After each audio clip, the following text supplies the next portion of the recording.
हाँ हुण दस वाली तू चाट मार गई तेको मैं वार्निंग देती है मैं इत्थों दे मिनट। हाँ मैं के बोला मेरा दोस्त आया खड़े हरे वेले तेरा दोस्त आया खड़े अंधा ही में।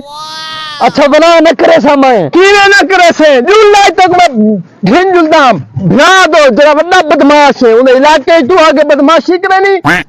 ईशा शफका थी नहीं तो मेरे को घेन जुलो मैं चमन बदमाश को देखना ही कई साले ना मेरे को मिलता नहीं पिया टाइम ही नहीं देना घेन जुलो तो जान छुड़ाओ ऐसे पूजा ना मार तेरी खाल है ना तू जुल